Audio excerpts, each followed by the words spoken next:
Today's a brand new start, right? So let me ask you this. Memorial Weekend. Was Memorial Weekend anything that any of us expected? No. This is the third year in a row, guys. Post-COVID, the manufacturers have really stopped participating in these sales. And what used to make these things so big is they would throw millions of dollars at Memorial, Labor Day. They would do, $2,000 trade-in bonus, 0% for 72 hours.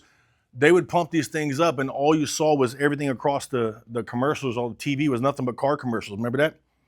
Who saw any car commercials other than their own? No. So if the manufacturers are not going to participate the way they used to, then what do we got to do? We got to get this shit done ourselves, right? Because bills still got to get paid, right? Anybody's mortgage or bill is going to reduce because the manufacturer's not helping the way they used to? No. Anybody want to go backwards? I don't. No. It just means we got to push a little harder. We got to get a little more creative, right? So I'm going back to phone scripts again, and I'm going to beat this till it's a dead horse because I want you guys to see the value, and I want you guys to win, okay? But if you're not going to change your habits and you're going to continue just waiting on what the lot provides you, hope the lot gods feed you every day, you're going to get the same type of results you're getting right now, okay? And maybe you're okay with that. Maybe you're like, Curtis, I'm making $8,000 a month consistently and I'm good with that. Well, guess what? A year from now, $8,000 is going to be $7,000 because fucking inflation and economy don't stop just because you're comfortable, okay? Rents go up, houses go up. Who's bought a house recently? Anybody bought a house recently? Average fucking house is $3,500 a month now, right? I mean, it's tough to buy. If you're $3,500 a month, that's net. What's it take to buy a house? Takes a job. What's it take to afford $3,500 a house? $3,000 on a house payment. Rent. PG&E, $800, right? $500 if you don't run your AC all summer, right? Everything that comes with it. You got to make $8,000 a month just to buy a home, and you're still living check to check, right or not? Right. You want to qualify. You may not. You may not. Right? And here's the beautiful thing, is you could change your income right here, and it ain't that hard. You just have to be willing to do the things that most people won't do, okay? You got to get out of your comfort zone a little bit. But if you're doing the same thing you're doing every day and you're standing and waiting, it's only going to get you so fucking far, right? So that's what we're going to go with here, okay? And I'm going to sit inside some of your guys' stores, and I'm going to help make these calls with you. I'm primarily going to make them with your managers, right? Because until they're good at it, they're not going to hold you guys accountable. They're not going to sit with you if they're worried about being embarrassed themselves. So I'm going to sit with your managers, and we're going to grind this shit out, right? But once you start getting good at this, these are the type of results you could expect. 30 minutes, that's all it takes. Set your alarm clock, 30 minutes a day. That ain't hard. If you got to start and a finish, then you could grind through it. If you're sitting there just making calls and thinking this is punishment, it feels like fucking forever, right? But if you know 30 minutes is all I got to do, I can grind out 30 minutes. You got to start and finish. That's not that hard. You can power through it, okay? But in 30 minutes time, you could expect 15 dials. That's generally, on average, that's about what I dial in a 30-minute window, okay? You're going to expect to get a hold of 5 to 6 contacts.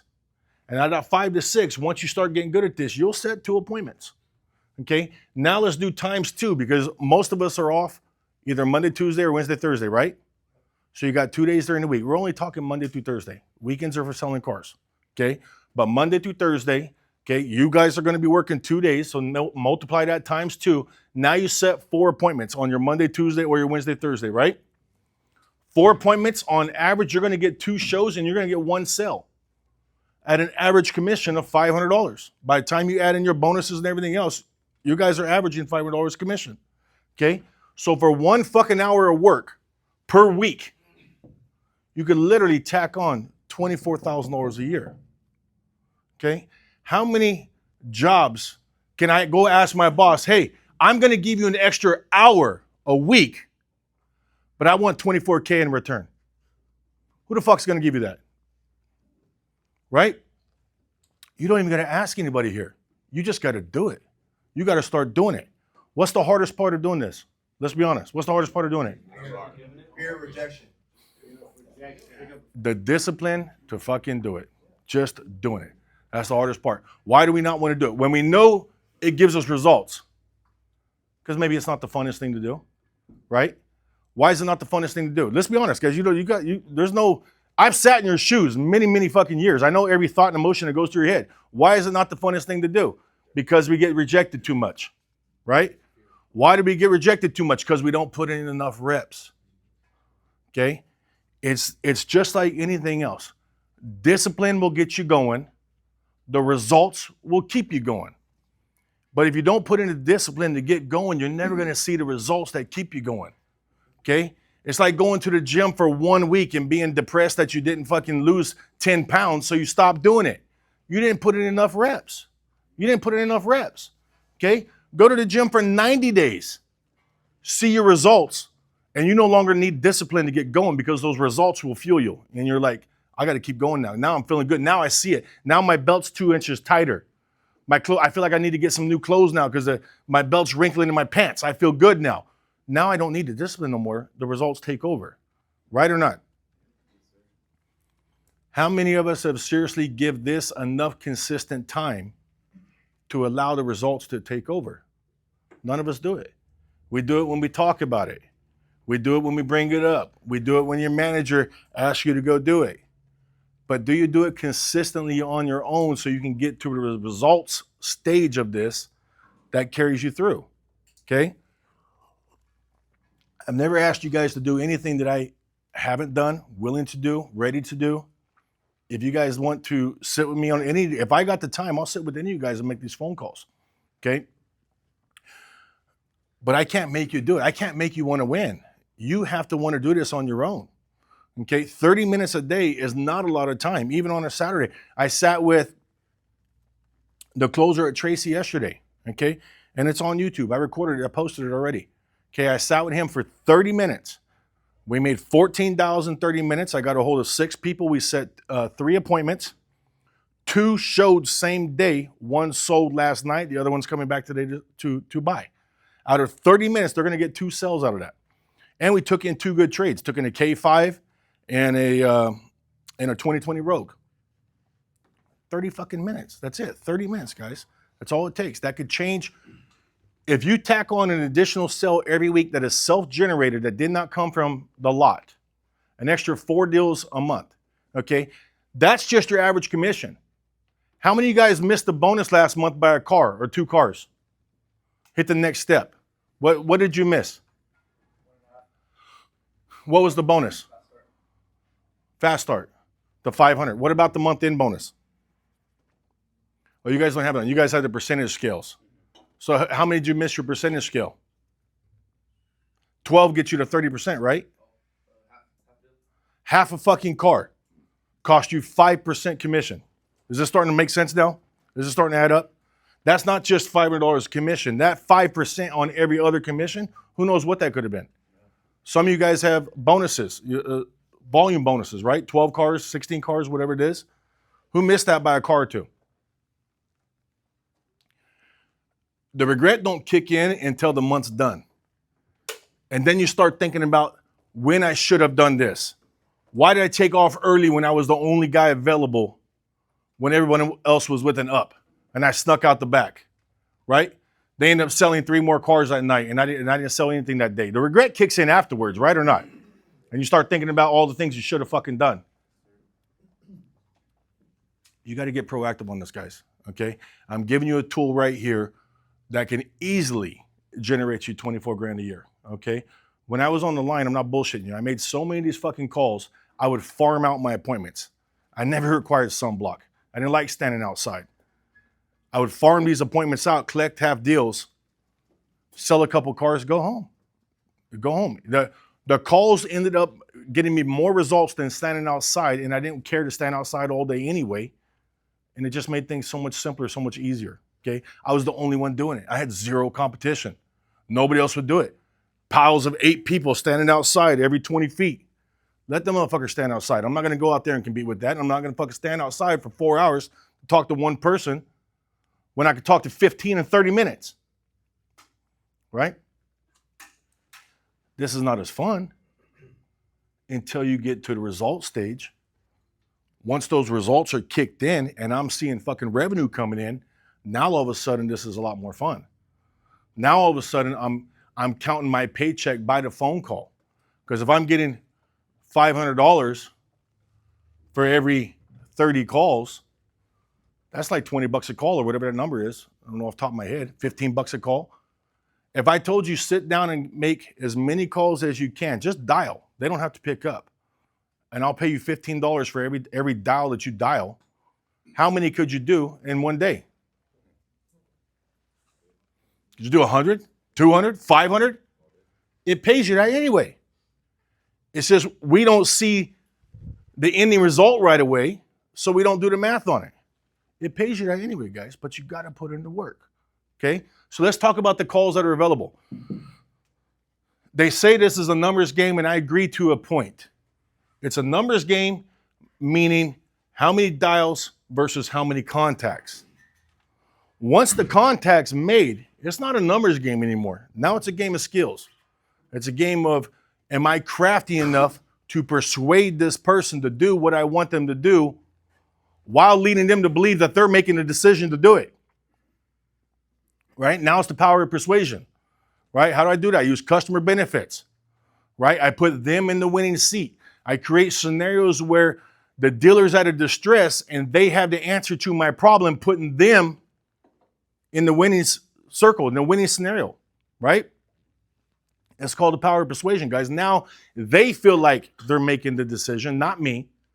Do customers want to buy or customers want to be sold? Customers want to buy. Nobody wants to be sold, right? How many of your customers that have came from another lot tell you, I just left there because they just kept trying to sell me what they wanted to sell me? Has this ever happened? Why do you think that is? Because do you think somebody's going, no, you shouldn't buy that. I want you to buy this. That don't happen. But they weren't listening. They didn't feel that they were being listened to. So they felt like they were being sold, not buy. That's the persuasion, is being able to, I don't want to use the word manipulate because only one person advantages when you manipulate something, but when you persuade somebody, this is how you make them feel. So we're going to go through a couple calls right here, okay? The USST, the next day call, next morning call, okay? Which customer would we call the next morning? Do we call the 400 score that was 10 grand upside down? No. Okay, it's always ROI on your time, okay? Your time's important, okay? 400 score, 10 grand upside down, I don't need to make that fucking call, okay? 680 score, let me run their credit, came here from 30 minutes, said I just need to think about it. That's a 100% call. Something went wrong, right? Something went wrong. They don't drive all the way to here to just let you pull the credit to go home and tell you they're going to think about it. They thought about it for 15 days before they came here, on average. They didn't come here to think about it some more. Something went wrong, right? When I call that customer, there's two calls I could do right there. I could do the next day call, or I could do the customer service call, customer care call, okay? But when I do that next day call, that customer was here, they committed to 1,000 down, 500 a month, but wouldn't move forward, just kept saying, I need to think about it. What's the average salesman call and start that conversation with? Have you thought about the numbers? Have you thought about the numbers? Okay? And why we not like making that call? Because we already know the answer. No, we're still thinking it over. We're still thinking it over. We're still thinking it over. Guys, people program answers to questions. That's the way our mind works. So if I was here yesterday and you asked me 28 times, if I can get you to that 500 with just that 1,000 down, would you move forward? And I said no 29 times. That's not going to change in the morning. Okay? Do I want the same answer or do I want a brand new answer? If I want a brand new answer, what kind of question do I need to ask? A brand new question. Guys, it needs to be completely different than what they left out of here with. You cannot call them and say, hey, have you given more thought? No. I thought about it 15 days before I got there and I made the same answer. No, I need a brand new question. So when I'm calling that customer, again, I'm going to create a dealer distress that puts my customer in the winning seat. It puts them in the position of negotiating. It puts them in the best position. Does this make sense? If there's a trade involved, that's easy. Hey, Adam, this is Curtis calling from ABC Motors, I know you just left here yesterday. I just got out of a meeting with my used car manager. I didn't realize he's been looking for that vehicle for 3 weeks. He said these cars don't exist anymore. They're not at the auction. He said I may have been off by a couple grand at least. He doesn't know. He wants to see this car. He already told me he'll stay here late if he needs to. He normally leaves at 4. He said he'll stay here till 9 o'clock because he wants to see that car. How soon can you bring this thing back in here? How much more are you talking? I have no idea, but I've never seen him act like this. He told me I was off by a lot. Okay. I tell you this, I haven't seen him stay past 4 in the 3 years I've worked here. He told me he'll be at 8 o'clock tonight to look at that car. So I think it's definitely worth it for you to get down here. I get off at 6, man. You get off at 6? How far are you from the store? About 40 minutes. About 40 minutes. Can you be here by 7? Depends if you're gonna give me more for my car. I think it's definitely going to be worth it. Like I said, I don't make the final decision, but I know he's not staying here 3 hours past this shift not to buy your car. I know that. All right, Curtis, I could probably be there like 7. Did we talk about numbers? Is he trying to force me into one? That's a good role plan. Because is he trying to force me into one? Right? If I give him that number, do you think he's showing up? You got no reason to show up anymore. It doesn't matter if I said, I think he might be 5 grand more. Now he knows the number. Let me think about it now. I'll let you know. Now I can make a decision from home. Right? What's that old saying? Curiosity killed the cat. Right? I got to create enough excitement, okay, because this has to translate through the phone too. And that's part of the trouble we have when we're making calls, is we're too afraid of what our peers are going to think about us when they hear us talking, right? You guys want to go to the furthest corner in the dealership where there's no one can hear you. Or if you're around somebody, you want to talk low enough to where your neighbor don't hear you. Well, if you're talking low enough to where Jacob can't hear you right here, do you think that's exciting to the guy on the phone? That's not going to work, okay? You can't be afraid to pour it on. You can't be afraid to become an actor. What's the easiest way to become an actor and pour that on when you're making that call? Act like it's real. Act like it's real. Act like your used car manager just walked up to you and said, hey, why didn't you guys take this in on trade? And you're like, I don't know, boss. We couldn't give enough money. Do you know how hard this car is to find? I've been looking for 3 weeks. This car is nowhere. Get this guy back in here. I'll stay tonight if I got to, but I need to see this fucking car. You guys should not have passed on this car. If that conversation really happened, how intense would your phone call be on the other line? That's the type of excitement that's going to get this customer to come back in here. Not, hey, Jacob, this is Curtis. How you doing, man? Hey, the reason I'm calling you, I just want to make sure. That's not going to get nobody excited, guys. Yes, your neighbor may not hear you, but your fucking customer ain't going to hear you either, okay? It's not going to get me excited. When you're making this call, this needs to be brand new information, okay? Because what do we want? We want a brand new answer, right? If you're making this call, which I hope you guys are, but if you're making this call and it's not working, this is probably why. You guys are calling and you're asking the same shit that they said no to when they were here. It's not going to change, okay? You can make that call every day, and they're going to eventually tell you that we're out of the market. We're not looking to buy anymore. We'll let you know. Just take me off your list. That's what's going to end up happening. And they're going to buy from somebody else, okay? That's an easy one, okay? This is one that I've been beating right now because it's so easy. The buyback, okay? When I make this buyback call, what are the ingredients to make a buyback call work? Okay. First thing I need to establish, who are you? Where are you calling from? Why are you calling me? What's the benefit for me to stay on this phone call? I need to make it exclusive. I need to create urgency. And I need to create fear of loss.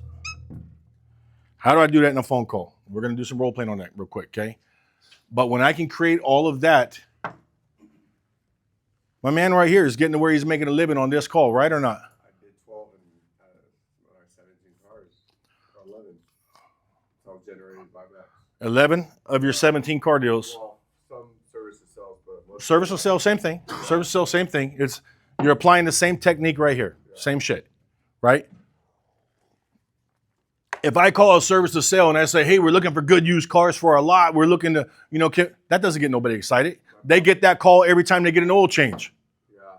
And then some of them tell you that. They go, boy, you guys must really need cars. You call me every time I get my oil change. Has that happened? Yeah. They're not excited. I just say my boss has been looking for these. You can't even find them in the auction, and he's getting more than what they're worth. There you go. Okay. When I'm making this call, and again, I always want to go for my highest ROI. Okay. And when I say ROI, I am regarding to time. I don't want to spend hours making phone calls to get results. So I'm not calling everybody in the phone book. I'm funneling this thing down to where I think my highest ROI on my call is. So when I'm doing this call right here, I'm going to pick used cars 2 to 2.5 years old. That's going to be my target because that's the average trade-in now. People are actually trading their used cars in faster than they used to. I'm waiting for the new study to come out. It used to be 2.8 years. It ain't 2.8 years no more. You call everybody that bought a used car 3 years ago, and they all told you, I got rid of that car a long time ago. It's closer to 2 years now. And I think part of that is because the mileage is so much higher on the cars that people were buying 2 years ago than what they used to be because there wasn't a lot of inventory, right? That's starting to catch up full circle now. So now it's like 2 years and they're ready to get rid of their car. Okay. So I'm going to go back on my used cars. I'm going to go 2 to 2.5 years. That's my window. On a new car, I'm going to go back about 3 to 3.5 years. They're probably ready to trade that car up. Or even, I've gotten some back from 2017, 18. That happens sometimes. Yeah. And that happens sometimes. More phone calls. It's more phone calls. Yeah. As a majority, you'll get, well, I've paid it off. Once they've got to the finish line, it's harder to flip that customer around. Yeah. When they're 2 years into a payment, the finish line is not close, and they're about tired of their car, that's easy to flip into another one. Makes sense? But I'm not going to talk about buying the car, them buying a car from me. I'm only going to talk about buying the car from them. So when I make that call, I'm going to say, hey, Matt, this is Curtis calling from Toyota Selma, where you bought I need to make sure he knows where I'm calling from. Where you bought your 2018 Toyota Corolla. He's going to say, yeah. I'll say, the reason I'm giving you a call, I have a customer actually looking for the old body style Toyota Corolla. I cannot find one anywhere. We've been searching for 3 weeks. Now my approval is getting ready to expire. So my question to you, if I were to pay you far more than that car is worth, would you have any interest in selling it back to me so I can help this other customer? When you make this call like this, guys, and you pour that excitement on, tonality makes a difference too. If they hear the stress in your voice, this makes it real. Does that make sense? If I'm just doing the call monotone, sound like a machine, it's not going to get you got to be aware of this. You really do got to be aware of this. This is where you have to be an actor. You have to act like this is real and you're calling with that urgency, with that stress in your voice. That's what sells this call. Does that make sense, guys? When they can hear that stress in my voice, like, hey, now my approval is getting ready to expire. I'm starting to get a little bit desperate. So I saw you owned it. My question to you, Matt, if we were to pay you far more than your car is worth, because my time's running out, would you have any interest selling me that car? Now I got his emotions up here. And now he's going to say, well, how much can you give me? What am I going to follow that up with? Gurdeep? Well, how much can you give me? I'm glad you asked. The next part is easy. Next part's easy. What? When you arrive, I'm just going to do a 15-minute appraisal and get my pictures out to my customer. And then basically from there, whatever offer we give you, sir, is on you. It's up to you. Yeah. I usually say, Sorry, boss. I had to reflect it in my head. That's all right. That's all right. Plus, you're not Gurdeep, but that's okay. Yeah. I usually say I have 9 other dealerships. Gurdeep's attorney. I usually say I have 9 other dealerships. I'm going to say send them to all of them. I'm see who I get the highest bid from. And that gives me time in the negotiation. Sure. Like, well, Sure. And that's when it's done in-house, Yeah. right? Right. But over the phone, and they say, how much can you give me? Okay. I'm glad you asked. The next part's easy. When you bring your vehicle in, I'm going to do a 10-minute appraisal. I'm going to take a handful of pictures, send them to my client. If he gives me the thumbs up, I'm going to make you a ridiculous offer. And then, of course, it's up to you what you want to do from there. How soon can you get down here? Can you come down right now? Once I explain to them how easy the process is, the next part is locking down the appointment, right? What time do I want to shoot for? What time is there a motion as high as it's going to be? Right fucking now. Right now. What are you doing right now? Can you get down here right now? Right? Most time they're going to counter. I'm at work. I'm this. I'm that. What time do you get off? Again, urgency. Okay. Stress in my voice. What time do you get off? I get off at 5. How far are you from the dealership? 30 minutes. Perfect. Can I see you here at 5:45? I'll be out front. Right? I'm going to let my customer know I'll be sending him pictures at 6 o'clock. Can you be here by 5:45? That urgency, that tonality, that's what sells this call. Guys, when you do this with this type of urgency in your voice and this type of intensity in the call, you don't have to make 100 fucking calls. I don't want any of you guys to sit down and I never want to tell you guys, go make me 100 calls. That's a waste of time. Just give me fucking 15 good ones and let's see what the results are. Give me 15 like this with passion coming out of your voice. Give me 15 where other people in the showroom can hear it. And you're not trying to talk so low that you're afraid your partner's going to hear. Right? That's all you need. You need good ones. This is quality over quantity. Okay? Nobody wants to sit there and make 2 hours of phone calls. And anybody that tells you that's what they do, they're lying. They're lying. I don't do that. Okay? Go ahead, Will. One of the things I've been having trouble with the buyback calls is a lot of people, not a lot of people, but some people with cars that I'm pretty sure is a deal, they'll say, why can't I just send you the VIN number of the phone? You give me a phone call back when your manager gives you the number. Because I'm going to make you a cash offer that I cannot back out of. The company does not allow me to do that over the phone without actually physically seeing the vehicle. I'm going to make you a ridiculous offer, far more than that car is worth, and I can't make a mistake. It has to be in-person offer. I promise you I'm not wasting your time. Okay? Pin it back. Of course they want it over the phone. Why? So they can make a decision from home.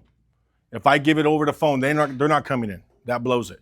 I actually had to do that yesterday on one of the calls. He's like, I can send you pictures right now. I go, don't bother. I don't need them. I'll take them in person because the company won't allow me to give you an offer over the phone anyway because I'm going to give you a ridiculous offer, far more than it's worth, and I have to be accurate. It has to be right. How soon can you get down here? He goes, I can be here at 3 o'clock. Okay, perfect. I'll just take the pictures myself when you get here, right? But you got to pour it on. You got to pour it on because if I give it up over the phone, it ain't going to work. It ain't going to work, right? And you got to put that intensity in the call, in your voice. That's what sells it, okay? Guys, this is a low-hanging fruit right here, okay? And again, when I go through my CRM and I'm checking these calls, don't click on the name and start reading the notes and all that shit. None of that shit matters, okay? One, the notes are never real. That's what you have to understand. The notes are one person's opinion on why the car deal didn't go down. But if that person truly knew why they didn't buy a car, do you think they wouldn't have bought a car? If every customer told me the truth on why they're not buying a car, I would sell them a car every time. So what's in the system is what somebody thinks stopped them from buying a car. But it's more than likely not accurate, or they would have fucking bought a car, right? So I don't need to read these notes because it's going to fuck my thinking up. And it eats up too much time. What does it matter? Just make the call. As soon as I hover over the name, it'll pop me up the phone numbers. That's all I need. I hover over the name, pops me up the phone numbers, it gives me the address. Okay, and again, my lowest ROI on my time, okay, if that address is Modesto, I'm probably not gonna get that customer to drive an hour and a half right now. So I'm probably gonna skip that one because I only got so much time that I'm gonna stay motivated to make these calls. I need some yeses. Right or not? When you guys are making these calls and you get 9 no answers, does that start to get discouraging? Or 5 people answer to tell you, I'm not interested, does that start to get discouraging? Yes, it does. So I try to be more of the rifle effect and pick my spots quickly. I don't want to waste a bunch of fucking time. But when I'm picking my spots, I'm just looking at the vehicle and I'm looking at the distance they are from the dealership. And then I'm taking my stab. If they're local, that's easy. Locals are easy. You can go to Fresno, you can go to Visalia. That's usually pretty easy. Bakersfield, high chance I'm not going to convince that customer to come running down here right now. I'll probably just skip it. And it may be a good call. It might be. But I'm going to go with my highest ROI, and I'm going to skip that one for right now because my next one's probably local, and that one's going to be a lot easier, right? That's why I don't go back to 2018, 2017. Those cars are paid off. Those people don't want to, they're either A, paid off, or they traded them in 3 years ago. They're gone, right? So I pick my spots. That's going to get you better results, guys, okay? Let me see here. Customer care call. Okay, customer service call. This is one you guys can do for each other. What teams are off Monday, Tuesday? Nobody? Okay. You Wednesday, Thursday, guys. Reach out to those customers over the weekend because those customers are not going to wait for him to come back on the shift on Wednesday and then be like, hey, I'm ready now. They're more likely going to buy a car that Monday if they're going to buy a car, right? And would anybody be upset if they came in on Wednesday and got it and saw they had another half deal on the board? Anybody gonna be upset about that, making money on a day off? When I make that call, I'm gonna make that call as a customer care call, okay? I'm gonna act like I work for the manufacturer. That's how that call is gonna work. If they think it's a third party calling them, then they might tell me the truth. If they think it's this guy's buddy calling them, and I'm standing right next to them, they're going to stick their ground because nobody wants to be a liar. I'm not giving them way to save face. Okay, this just happened in Merced. Last week we made the call. I had Alex make a customer care call for Gerardo. Gerardo had in the notes, customer stuck on 640. Our best payment was 750. When we made the call, we're thinking that it's a payment issue, right? He does the customer care call. Goes all the way through. You want to know how your visit was? How did they treat you there? Did they come in? Did they offer you something to drink when you came in? Yada, yada, yada. And by the way, if you don't mind me asking, what was the one thing that stopped you from moving forward? Do you think she said the payment? She said, they were trying to sell me a car for $750. I would have paid $750, but that vehicle didn't have enough room. It was too small. They never told us that when they were here. They stuck to 640. What does that mean? 640 is all the value she saw in that vehicle. That was too small, right? But 640 didn't even buy that vehicle. So now we're stuck between a rock and a hard place. That's all the value she saw in that car because it didn't fit her needs. But we couldn't get that one down to 640 anyway. And probably if we did, she probably would have backed out of that now knowing that she really didn't like the car, right? So it was as simple as, so you were looking at this car. So if this one was around a 750, you would do that? She says, if you can give me that car 750, I'll come in and buy it today. Car deal. Car deal, right? If the sales rep that walked them would have called them, do you think she would have told them that information? And he would have led right back into the payment. He would have just ignited the same conversation again and went right back to the payment. Hey, I talked to my boss. We might be able to get you a 725. It doesn't matter if you get her down to 640. She'll back out of that because she didn't like the car. It didn't fit her needs, right? That customer care call, okay? When I make that call, I'm going to say, hey, Matt, this is Curtis calling from Ford. The reason I'm calling you, I saw you were at one of our Ford dealerships over this weekend, and I'm calling to see how your visit was and see how they treated you down there in Selma. Does this sound like a third party? Yes. Okay. He's going to say whatever he's going to say. I'm going to say, okay, perfect. When you arrived, did somebody meet you upon arrival? Yes. Okay, great. Were they able to answer your questions and allow you to test drive a vehicle? Yes, they did. Great. Did they offer you any refreshments when you came to the dealership? Yeah, they did. Okay, great. It sounds like you had a pretty good visit. I did. If you don't mind me asking, what's the one thing that stopped you from making a purchase? Bang. They lay it right out. And it's usually something different than what's in the notes. Okay? Can any of us make that call? That's an easy call, guys. That's an easy call. Do you think that's going to get better results than the salesperson who was with them calls them and says, hey, have you thought more about that 750? Which call you think is going to get better results? Seriously, which call you think is going to get better results? Okay? Team up on this, guys. Use your team. Use your partners.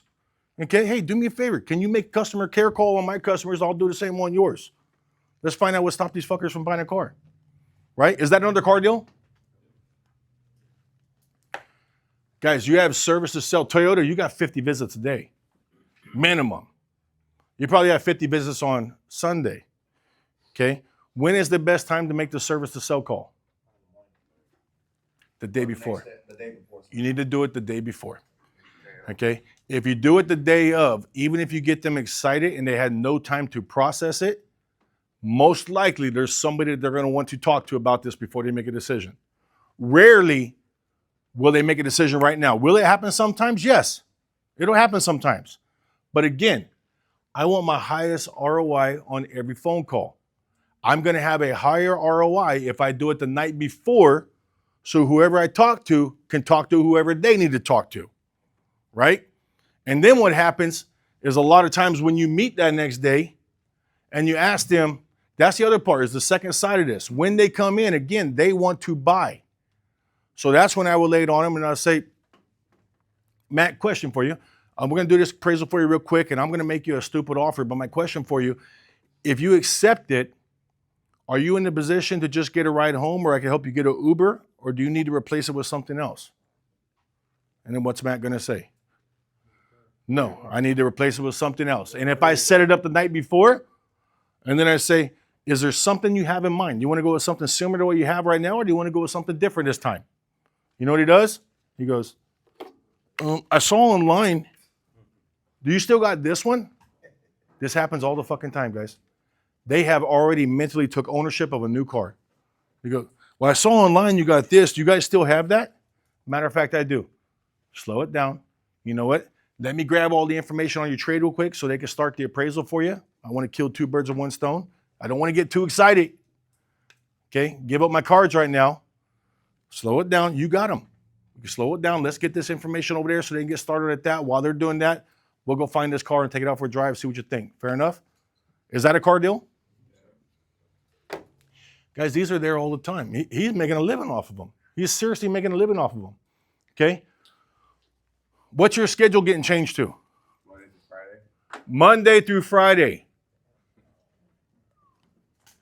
I just came here for a meeting, but I'm still gonna go back to work. How many of you sales guys would love to sell cars Monday through Friday? If you are strictly depending on the flow of the lot to feed you, you're never going to get there, because you need Friday through Sunday walk-ins to survive, right? He's developed a plan where he makes his living off these customers coming in here anyway, and these customers, and he doesn't have to work the weekends anymore. In fact, it's more profitable for him and I both for him not to work weekends. Okay? I've always said, guys, if you want something, you just go do it. You just start doing it. I didn't have to. Did you ever come and say, hey, can I take the weekends off? No. Or was that brought to you? It was brought to me. Brought to you. Because it makes sense. I I lose money when he's off Tuesday, Wednesday, because he does such a good fucking job getting these customers in and flipping them. What's a nice thing when you sell one of these customers a car, what do you get in return? trade. You get a good fucking trade. And certified. You get a good trade every time, right? Now I take that good trade, I do the very first video on it, and I say, hey, this just came in, just took it on trade, original owners, clean car, da-da-da-da. If you guys want action on this before it hits the lot, DM me. And I'm posting those things consistently. It's a domino effect, right? Guys, listen. If you're ever going to get to the next fucking stage of this career, you want to get to the next level, you got to start taking action, and you got to start doing the things that others are not willing to do, okay? That fucking phone is gold, and we don't even know where it's located most of the time, okay? That phone is gold. You got to mix up your day. You got to have a plan when you come to work, okay? Mine was always, you guys have heard me say this 1,000 times, it was 20 calls, 2 hours. I started my day with 20 calls, 20 phone calls. Then I had 2 hours to get it up. If I could not get in front of a customer in 2 hours, 20 more fucking calls. That was my plan, and I held myself accountable to that. Those calls ended up keeping me so busy, rarely did I get to go outside and stand for 2 hours. That didn't happen very often at all. Those calls always kept me busy. Customers always coming in, okay? Guys, I want you guys to get to the next level, okay? If you're selling 10 cars, I want you to get to fucking 15. If you're selling 15, I want you to get to 20. If you don't think 30 is possible, I was selling 30 in the recession using this fucking techniques right here. Okay? Let alone today when people actually have money and want to buy. But you got to do the work. You got to do the work. It ain't going to work for you. Okay? I'm only going to help you and coach you so far. You got to want to win. All right? You guys ready to rock and roll? It's the first of the month. You guys got a brand new clean slate. Everybody's at zero. Okay? Everybody's at zero. Make a commitment to yourself that you're going to start doing more. You owe it to yourself. Let's go out there and make some money. All right, guys? Let's go.